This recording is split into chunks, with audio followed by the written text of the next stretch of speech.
Welcome to the deep dive. Great to be here.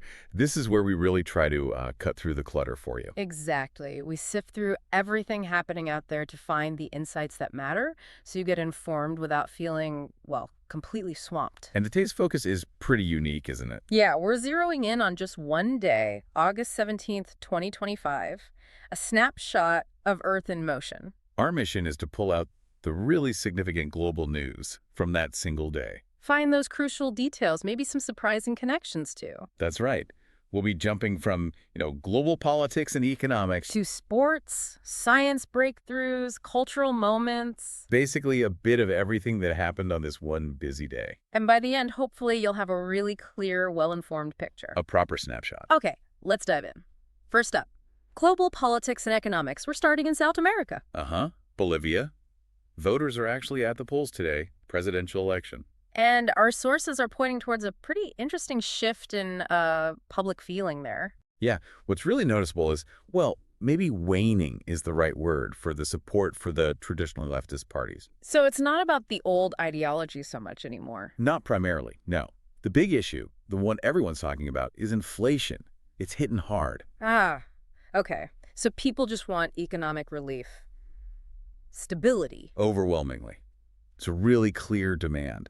And, it shows how even in places with strong political traditions, those immediate bread and butter economic worries can just reshape everything. That makes sense. We're seeing that pressure elsewhere too, aren't we? Definitely. Practical concerns are pushing past the old divides in quite a few emerging economies. It really highlights how immediate money worries affect political choices. Absolutely. And speaking of economics influencing international stuff, let's shift to the U.S. and India. Right. Some movement there, or rather, a lack of movement. Yeah, planned trade talks for later this month, they've just been canceled. Which feels pretty significant. Especially with talk of new tariffs on Indian goods possibly coming. What's behind the cancellation? Well, it seems it's not just about the usual trade friction. It points to a more complex geopolitical thing. Okay. India's oil imports from Russia.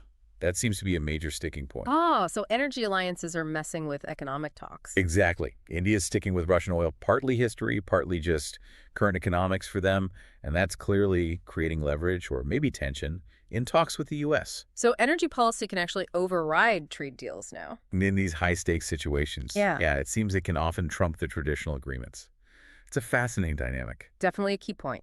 More than just tariffs. Much more. And staying in India for a moment, there's another situation developing, this time in Bihar state. Yes, quite a big deal today. India's election commission is holding a press conference. Why? What's happening? Well, there's some serious allegations flying around. Claims of electoral misconduct. Oh. And specific controversy over something called the State Information Register. Basically, the official voter list. Pretty critical for making sure elections are fair. Absolutely. So trust in the process is being questioned. It seems so. And on top of that, the separate vice presidential elections are also getting a lot of scrutiny. So a day focused on election integrity in India. Yeah, calls for transparency are definitely loud today. Okay, let's move regions. Middle East now. Israel. Something quite powerful happening there today. Yes, a nationwide strike. But this isn't about wages or conditions in the usual sense. What's driving it then? It's being led by the families of the hostages held in Gaza. Oh, wow. And their message is incredibly direct. They're demanding international pressure on Hamas. Yeah, And they want the war in Gaza suspended. They want their loved ones back. that's incredibly potent. Is the government responding? President Herzog actually addressed a crowd earlier today at Hostages Square. He pledged, the government's commitment to bringing the captives home. Still, a strike led by families. That speaks volumes. It really does. Intense public pressure, profound grief. It puts a human face on those geopolitical headlines, doesn't it? It absolutely does, that raw human element. Yeah. And, speaking of things massively impacting people's lives, travel chaos. Anyone trying to fly recently might know this one. Air Canada. Yep. Widespread flight cancellations. It sounds like a mess. It is. It's because of an ongoing flight attendant strike. Right. And it's not just a few flights. Thousands of passengers, not just in Canada, but internationally too, are affected. Just scrambling to rebook, reroute. Must be ruining summer plans for loads of people. Totally. It's a classic example of how these labor disputes can just, boom, ripple out and hit everyday life hard. Meanwhile, let's hop across the pond. Europe's still dealing with this heat wave, especially the UK. Yeah, it's been persistent, hasn't it? And it's more than just being uncomfortably hot. Right. There's a serious environmental risk that's getting worse. Exactly. The UK authorities have extended heat alerts again. And the danger. Wildfire warnings have really escalated. Temperatures are getting over 30 Celsius consistently. Wow. So like tinderbox conditions. Pretty much. Authorities are making urgent calls for people to be super cautious, just trying to prevent more fires from starting. It's a really stark reminder, isn't it? Climate patterns turning into immediate public safety threats. It really is. Yeah. Weather isn't just weather anymore. So while the UK is dealing with that intensity, something very different is happening tomorrow in Jaipur, India. A bit of glamour. Yes, Miss Universe India 2025. That's the one. 48 contestants competing. 48, yes. Yeah. All vying for the crown in Jaipur. And the winner goes on to the international stage. Yep, she'll represent India at the main Miss Universe pageant in November. It's actually a pretty big cultural event there. Draws a lot of attention, national pride, that sort of thing. Huge viewership, absolutely. Okay, let's switch gears again. Sports. August 17th had some big moments there, too. Definitely. Let's start with the rugby. The All Blacks. New Zealand's All Blacks are back at #1 in the world rankings. How'd they manage that? A pretty convincing win against Argentina. The score was 41-24. Solid win. Any standout moments? Yeah, apparently 2 tries late in the game from Samsoni Takiaho really clinched it, showed their typical strength under pressure. Classic All Blacks. Okay, what else in sports? Wrestling fans, listen up.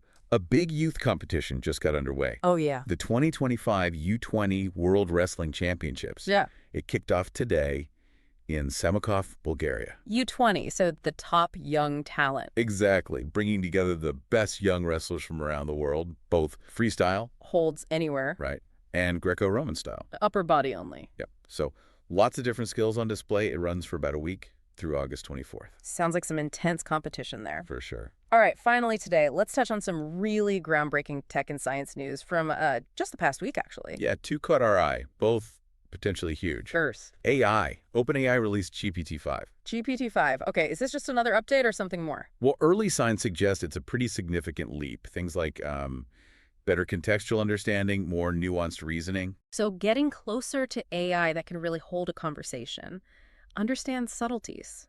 That seems to be the direction. Which, of course, opens up a whole new set of questions about how it gets integrated, what it means for different jobs, different industries. Always the way with AI advances. And the second breakthrough, you said it was environmental. Yes, and this one sounds really promising. Researchers have developed a new technology. It uses sunlight Okay. to break down PFAS chemicals. PFAS, those are the forever chemicals, right? The ones that just don't degrade. Exactly. They're incredibly persistent and, frankly, harmful pollutants found pretty much everywhere. So a sunlight-activated way to break them down, that sounds like a massive deal for environmental cleanup. It really does. Could be a genuine milestone in remediation, giving us a new tool to tackle this pervasive problem. Wow. Okay, that's a hopeful note to end the core updates on. Definitely. It's kind of amazing, isn't it?